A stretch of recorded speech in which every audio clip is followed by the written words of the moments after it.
Boa tarde, galera! Estamos aqui de novo com mais um episódio do nosso programa da odontologia sem censuras, da odontologia diferente. E hoje nós viemos com uma série de dúvidas aí que a Dai trouxe pra nós. O programa é um pouquinho diferente hoje, vai ser meio que toma lá da cá, vamos quebrar vários mitos sobre a odontologia. Tem de assuntos diversos, né, Dai? O que tu trouxe pra gente hoje? Adianta alguma coisa pra galera? Bom, eu trouxe uma coisa bem esquisita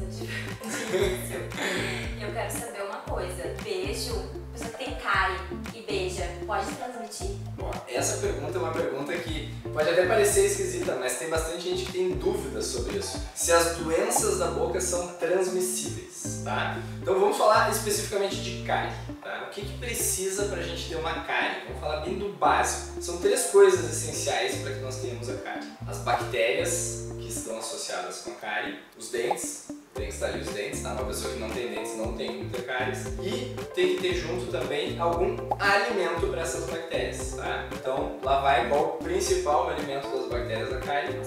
Açúcar, tá? Então pode ser o açúcar propriamente dito, pode ser o açúcar na forma do amido, do trigo, do pão, do biscoito ali, mas as bactérias vão precisar de açúcar para causarem uma cárie.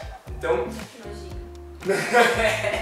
não tem como passar direto, assim, a cárie não passa, tá? Porque ela não é um processo, ela depende das bactérias, ela é uma doença que tem a parte infecciosa dela, tu precisa ter essas bactérias ali, mas essas bactérias precisam de tempo para desenvolver uma cárie. Então eu não tenho como pegar uma cárie, diferente, por exemplo, que eu tenho como pegar herpes, tá? Aquela feridinha, por exemplo, que dá no lábio, que é muito comum nos adolescentes lá que estão na fase do vida louca, beija todo mundo, né? Então, herpes a gente pode pegar num beijo. A cárie não tem como tu pegar num beijo. E aí as mães muitas vezes têm aquela preocupação, será que se eu limpar a chupeta do nenê, ou o bico da mamadeira, ou assoprar a comida, será que eu vou passar a cárie para a criança? Não vai passar a cárie em si, mas pode passar e vai passar se for o caso. Vamos supor que é uma mãe que come muito açúcar, uma mãe que tem uma dieta muito desregrada e é uma mãe que tem cáries, ela vai passar para essa criança as bactérias da cárie. Essas bactérias vão conseguir fazer cárie nessa criança? Aí é uma outra questão. Vai depender do que aquela criança come, de como é a higiene bucal daquela criança para que aquelas bactérias continuem vivas ali. Então aí, eu vou usar um gancho da tua pergunta. Existe uma coisa hoje em dia que é muito legal. O que eu faço pro meu nenê não ter cárie, tá? Eu não tenho filhos, né? Não. Eu tenho dois. Tenho um que acabou de fazer 4 e tenho uma de 1 ano e meio. O que a gente fez lá em casa então, e que isso já tem bastante comprovação científica e vale a pena todo mundo fazer, tá? Se a criança passar cerca de 1000 dias, tá? Sem açúcar na vida dela, e o açúcar inclui ali o principal açúcar mesmo, açúcar branco. Ah, pode comer fruta? Pode comer fruta, pode comer pão. Tira o açúcar branco, tira o docinho, tira o biscoitinho, tira aquelas besteirinhas que a gente dá para as crianças, né? Tira o iogurtezinho, aquele danoninho, tira o Yakult, essas coisas que tem açúcar escondido. 1000 dias. 1000 dias? 1000 dias. Os 9 meses da gestação seria legal também que a mãe fizesse durante a gestação uma dieta mais regrada, porque se a mãe durante a gestação fizer uma dieta mais regrada, os estudos mostram que ela descontamina a boca. Ela não se livra das bactérias, isso é impossível. A gente precisa dessas bactérias, inclusive, para se manter vivo. Mas tu consegue selecionar as bactérias que vão ter na tua boca. Se tu não ingerir muito açúcar, tu não vai ter as bactérias da cárie mais. E aí quando tu limpar a chupeta, quando tu assoprar, quando tu entrar em contato com um beijo na criança, tu já não está passando as bactérias más, as piores, né? E fora isso, se a criança ficar nesses primeiros 2 anos de vida, então esses 1000 dias são da gestação e mais 2 anos de vida, se ela ficar sem contato com açúcar, o que acontece? As bactérias que vão ser as bactérias que vão ser mais fortes dentro da boca dessa criança, já são as bactérias que não são as da cárie. Então quando ela fizer 2 anos e começar a comer doces, ela for nas festinhas e tudo mais, ela vai comer o docinho, ela até vai desenvolver a bactéria da cárie ali, mas as bactérias delas, as bactérias que a gente chama de indígenas, que são as que moram na boquinha dela, vão matar as bactérias da cárie. Então é uma espécie quase que natural, orgânica, de vacinar as crianças contra as cáries. E o mau hálito, ele está sempre associado ao estômago? O mau hálito quase nunca está associado ao estômago. Muita gente acha que sim, né? Muita gente acha que o hálito está associado ao estômago. Com exceção, assim, de situações de alguns alimentos que nos deixam com um pouco de refluxo, né? Dão aquela azia, alimentos muito fortes, né? Comi muito alho, comi muita cebola crua, esses alimentos, pimentão, isso te deixa com um hálito mais forte, que vem do estômago, mas provavelmente porque tu tá até com uma certa indigestão ali. Fora isso, 98%, talvez até mais, das causas de mau hálito são da boca, tá? É higiene, falta de higiene, então. Grande parte sim, tá? Porque assim, porque grande parte sim. A maior parte do problema de halitose, do problema de mau hálito, vem da língua mal escovada. Porque em cima da língua, a língua troca de células, ela troca o epitélio dela muito rapidamente, ela está sempre descamando. Então o mau hálito vem da língua.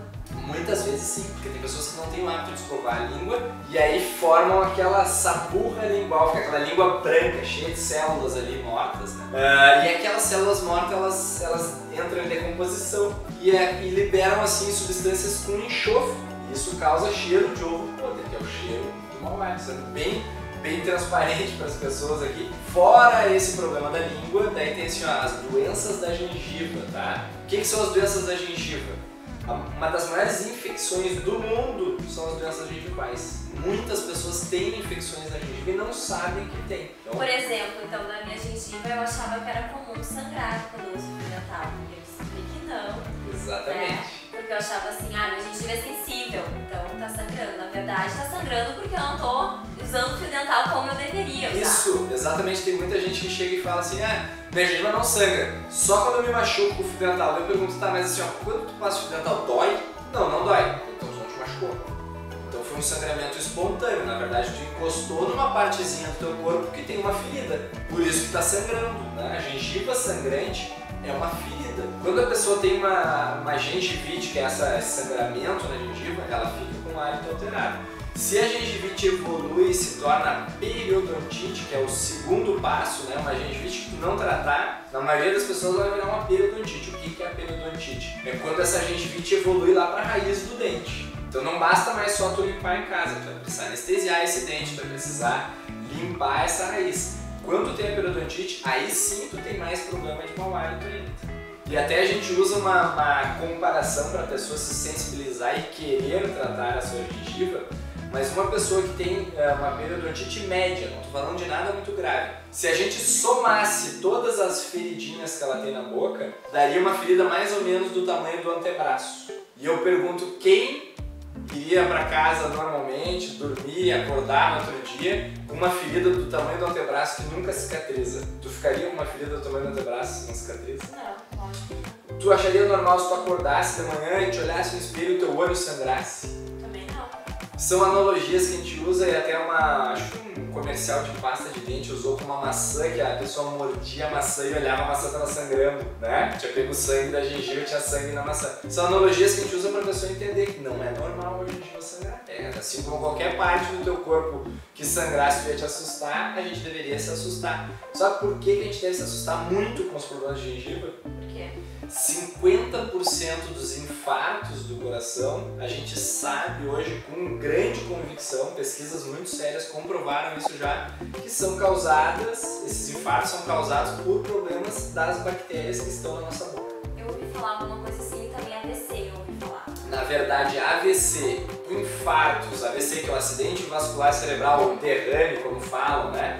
AVCs, infartos, diabetes, Alzheimer, problemas renais, todos esses problemas crônicos comuns hoje em dia, eles na verdade eles são uma manifestação de uma inflamação do nosso corpo, de uma inflamação do nosso sangue. Pode estar na nossa boca. A causa dessa inflamação pode estar ali, quietinha dentro da tua boca, tá? Os cardiologistas falam muito que a hipertensão é como é que se diz, um problema, inimigo oculto, né? Porque quem tem pressão alta não sente que tem pressão alta, né? Não tem um sintoma.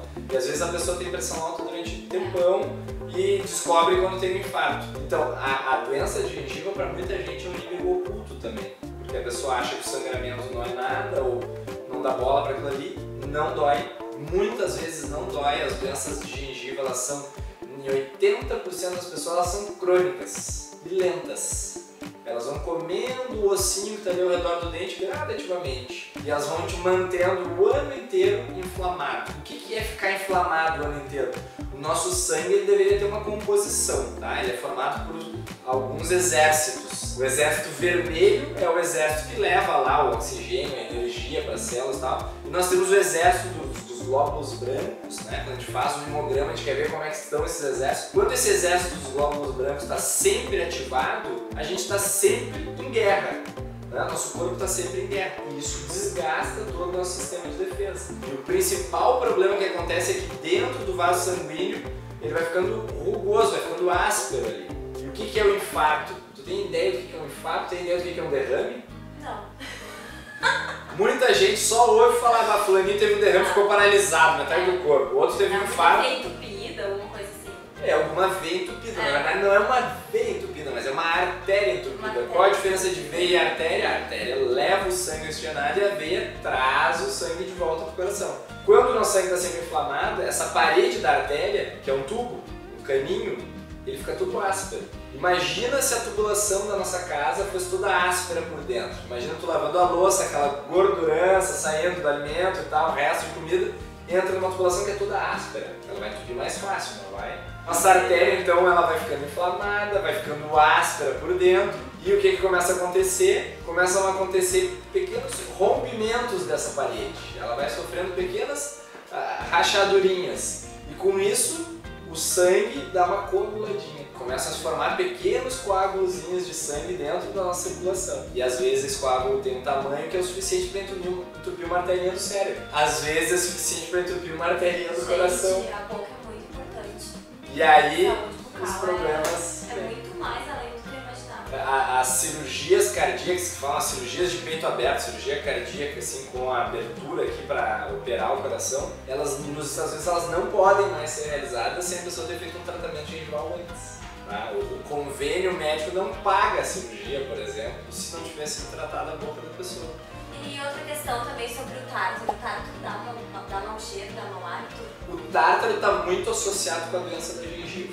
Tá? O que é o tártaro, então? A nossa saliva ela tem um papel de defesa no nosso corpo, inclusive em regular a acidez da boca. Tá? Então, tu ingeriu bastante açúcar lá, teve festinha, comeu um monte de doce e tal, esse doce todo vai ser utilizado pelas bactérias, aquelas bactérias da cárie, e essas bactérias vão liberar um ácido. Esse ácido corrói os nossos dentes, falando de uma forma bem fácil de entender, ele acaba tirando o cálcio do dente. Tá? A saliva ela tem um efeito de combater essa acidez. Então a nossa saliva ela já por si só ela é o oposto do ácido, ela é básica. Então ela tem bastante mineral para ser básica. O que acontece em algumas pessoas, esses minerais todos eles se depositam, ela é tão básica, eles se depositam sobre os dentes, se unem, né, com o cálcio livre que tem ali e formam pedrinhas. Isso é o tártaro, né? Tártaro é a forma comum de se falar, os dentistas chamam de cálculos, são pequenas pedrinhas cálculo, lembram dos cálculos dos rins, os cálculos de outras partes do corpo, são pequenos depósitos de minerais, normalmente com bastante cálcio junto. Essas pedrinhas deixam o teu dente mais áspero, se o teu dente fica mais áspero, deposita mais sujeirinha ali, forma mais inflamação de gengiva e acaba dando mais mau hálito também. Mas se eu tenho a higiene em dia, com um fio, com uma escovação, mesmo assim eu vou ter tártaro. Então, eu tenho que vir fazer a limpeza. O que a gente observa? Isso é variável de pessoa para pessoa, tá? Existe aquela regra de 6 em 6 meses, assim, isso se criou como se fosse para todo mundo. O que eu observo no dia a dia é que sim, de 6 em 6 meses funciona bem para muita gente. Mas tem pacientes que eu digo, cara, tu não tem nada. Tu pode vir uma vez por ano aqui, tu não tem cáries, os raios-x mostram que tu não tem cáries, tu não tem sangramento gengival e tu nem tártaro não forma. Mas muitas pessoas, pelo menos aqui nessa área dos dentes inferiores, aqui por trás, muitas pessoas têm uma higiene perfeita e aqui formam um pouco de tártaro. Por quê? Porque aqui chegam 4 glândulas salivares imensas e porque a gente fica muito ou em pé ou sentado e a gente fica com essa saliva aqui paradinha nos dentes de baixo. Então ali vai ter mais mineral disponível, ali vai formar mais tártaro. Eu sabia tártaro na frente. É por trás dos dentes de baixo. É bem onde a língua está encostadinha ali, porque tem as duas glândulas sublinguais e submandibulares que chegam ali. Assim como aqui em cima, ó, bem nessa partezinha da bochecha, também sai a parótida, né? São duas glândulas imensas aqui também, que liberam muita saliva ali. Ali também tem bastante tártaro. Então, em geral, se a pessoa tem uma boa higiene, nessas áreas ela ainda precisa de uma ajuda de 6 meses para tirar aquele tártaro ali e isso não piorar a situação. Porque se o tártaro fica, ele pode provocar um pouco de retração de gengiva, a gengiva pode inchar e tapar aquele tártaro ali, então seria mais nesse sentido. Tem uma situação, a Ciane está tentando me podar, vou fazer um parênteses aqui. Um dia a gente vai mostrar a Ciane para vocês. Toda vez que eu e a Dai nos olharmos aqui apavorados, é a Ciane nos coordenando lá.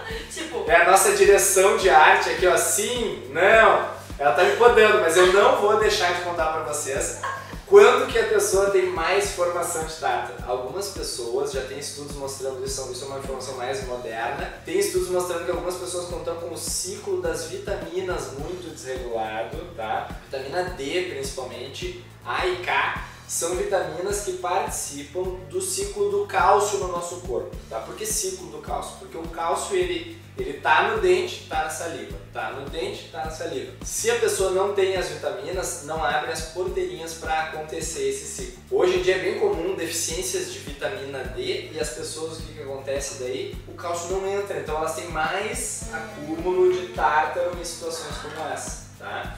Então, são situações assim que pode desregular de forma... Ainda precisa-se mais estudos para provar isso, mas são coisas bem legais. Tá, e o aparelho ortodôntico, ele pode causar perda dos dentes? O aparelho ortodôntico, assim, é legal entender como é que funciona o movimento dentário para entender o que um aparelho ortodôntico pode fazer de mal para ti. Porque hoje em dia, assim, as pessoas acabam às vezes escolhendo, vou botar o aparelho na menor mensalidade que eu encontrar no mercado. E não faz a manutenção. Eu conheço gente aí fora que tá há 3, 4 anos com o aparelho, tira o pé de até em casa, só tá com os brackets nos dentes e tá ali, né? Vivendo daquele jeito. A situação da ortodontia no Brasil, assim, ela deu acesso para muita gente que antes nem imaginava colocar aparelho. Isso foi o lado legal quando ela se popularizou, né? Porque barateou muito a questão do aparelho. Se tu for analisar tudo que tem acontecido de ruim também, quase dá para ficar com essa balança meio no 50-50, assim. A gente recebe muita situação aqui. A pessoa começou o aparelho, nunca mais foi. Ou a pessoa está há 7 anos de aparelho na boca, sem uma supervisão adequada. Ela está há 7 anos, 8 anos de aparelho na boca. Cada vez que ela vai, uma pessoa puxa o dente para um lado, outra puxa para o outro. Então por isso que eu quero explicar como funciona o movimento dentário. É fácil de entender. O nosso corpo ele não aceita nada em desequilíbrio. Então, se eu e a Dai, cada um for um dente, tá? E eu botar um ferrinho aqui puxando a Dai mais para perto de mim, esse lado aqui do dente vai sofrer uma pressão e aquele lado do dente vai sofrer uma tração, vai esticar, tá? Então, esse osso aqui vai ficar esmagado e aquele osso lá vai ficar esticado. O cérebro vai automaticamente dizer, não, vou equilibrar isso aí de novo. E vai mandar perder o osso desse lado aqui e formar o osso daquele lado lá para que as fibras do dente fiquem de novo equilibradas e não fiquem nem com força de mais aqui, nem com força de menos lá. Com isso, o movimento ocorre. Então, se o ortodontista vai fazendo forças leves progressivas, ele consegue ir fazendo o dente girar, por exemplo, mudando sempre a força para o mesmo sentido. O que vai acontecer se ele botar força demais? Do lado que sofreu pressão, vai sofrer pressão excessiva, tá? E o cérebro pode não ter tempo de ir ali simplesmente tirar um pouquinho de osso, pode encostar a raiz no osso e aí podem surgir problemas mais sérios. Aquela fibra pode se enrijecer e o dente paralisar e tu ter que esperar para poder fazer força de novo. Então tem toda uma técnica que tem que ser utilizada para fazer o movimento correto. Inclusive fica a dica que o movimento correto ele é praticamente indolor. Eu tive muita dor com o meu aparelho. Tá errado. Porque quando tem muita dor foi força demais. O movimento correto ele é praticamente indolor. A pessoa vem, aperta o aparelho, 1, 2 dias ela fica com uma dorzinha leve. A não ser quando vai colocar o aparelho, né? Mesmo quando coloca o aparelho. Quando coloca, tu tem aquele desconforto no lábio, da aftas e tudo mais. As primeiras 2 semanas é bem chato. Mas a força no dente é uma força leve que tem que durar a dor 1 ou 2 dias. Se durar demais, a gente pede pro paciente, me avisa. Porque na próxima eu tenho que usar um pouquinho menos de força. Cada pessoa tem um limiar de dor diferente, né? Mas assim, força demais está associada com movimento de menos. Então não adianta, vou pedir para o dentista apertar bem mais rápido. Não, só vai correr o risco de prejudicar. Então voltando para a tua pergunta, agora que todo mundo sabe como é que o dente se mexe, eu posso fazer um dente perder a raiz fazendo força demais? Posso. Eu posso provocar uma reabsorção nessa raiz, eu posso fazer o cérebro entender aquele dente até como um corpo estranho, tá? Algumas reabsorções, a gente chama até de remodelações, assim, nas pontas das raízes, é normal, isso a ortodontia faz mesmo, não tem prejuízo nenhum, até perder assim um pouquinho da raiz, não vai perder o dente por isso. Mas quando a força for exagerada, semana passada eu tive que extrair um canino de uma paciente que ficou 8 anos de aparelho, tá? E foi força demais naquela raiz, a raiz não suportou, foi sendo reabsorvida e acabou tendo que extrair o dente. O local até está prejudicado, vai precisar de enxerto, vai precisar de implante. Então, dia a dia a gente vê situações aqui que são assustadoras de quão mal um aparelho pode fazer para uma pessoa. Mesmo se a pessoa não está indo nas manutenções e só está com o aparelho na boca, ainda assim o cérebro está mandando mensagens para os dentes se mexerem. Então, vai chegar um momento que aquele aparelho ali já não vai estar fazendo força nenhuma mais. Parou, ele vai ter movimentado e vai provavelmente ter parado. Desde que não seja um fio de memória elástica, tá? Porque se for um fio do estágio bem inicial do aparelho, ele tem memória e ele pode ficar inclusive abrindo a arcada da pessoa meio que indeterminadamente ali. Às vezes a gente vê a pessoa tá com um sorriso muito aberto, assim, foi tempo demais nessa fase inicial do aparelho. Mas em geral ele vai parar de fazer força. Parando de fazer força, que mal que o aparelho vai fazer para essa pessoa se ela ficar com esse aparelho sem manutenção? Vai aumentar a chance dela ter cárie, vai aumentar muito a chance dela ter problemas de gengiva. Passar fio dental é horrível, né? Passar fio dental é muito difícil, então se ela tiver aqueles anéis, vai dar fedor, vai dar mau hálito ali embaixo daquele anel, então... A gengiva até sangra, via até pus, assim, sai.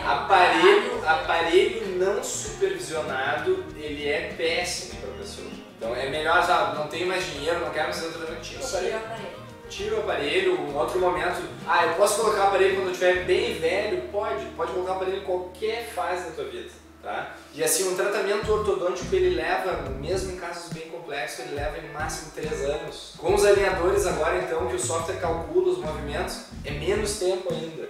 Então se você estiver com o aparelho muito tempo, suspeite, porque não é normal.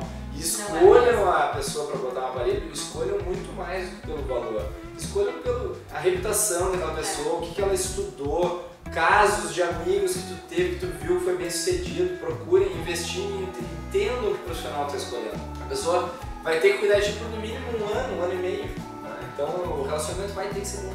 Então tá, eu e vocês, né? Vimos que o Renato adora falar, mas agora eu vou te desafiar. Eu vou falar uma palavra e tu vai ter que dizer uma apenas palavra. Uma palavra apenas. Prometo que vou tentar. Em relação ao assunto que a gente está conversando aqui, né? A saúde bucal, da higiene, tudo que envolve o que a gente está conversando. Correto? Vamos lá. Dá pra começar? Tentaremos. Será que vai conseguir? Vamos lá. Hálito. Uma palavra, vamos. Já travei. Tá, outra. Não, vamos de novo. Repete hálito de novo. Hálito. Escovação. Higiene. Diária. Boca. Saúde do corpo. Dente. Felicidade. Sorriso. Obra de arte. Sábio. Minha paixão. Disciplina. Foco. Agora eu tô ficando sem ideia. Tá bom, já vai dar pra você brincar, eu acho. Isso aí, então, galera, encerrando mais um grande episódio do nosso programa. Espero que vocês tenham curtido muito. Espero ter esclarecido suas dúvidas hoje. Estou aprendendo muito também e mudando vários hábitos ruins pelos hábitos bons. Espero que vocês também estejam fazendo isso aí em casa, porque a maneira que o Renato explica fica super fácil e a gente vai aprendendo também para vocês conhecerem um pouquinho da maneira certa, então, de ter uma saúde bucal tão importante que envolve várias coisas na nossa vida, né? Não é apenas só ter um dente bonito, mas eu tô acabando falando da questão da saúde, do coração, da coluna, de tudo, né? Envolve tudo, então isso é bem assustador. Então cuide bem do seu sorriso e da sua boca, hein? É muito além do que a gente Isso aí, quem curtiu, lembra então de compartilhar com os amigos, comentar, marcar o sininho aí para receber as notificações. Se inscrever no canal. E nós estamos aqui esperando as dúvidas de vocês. Até o próximo episódio do Odontologia.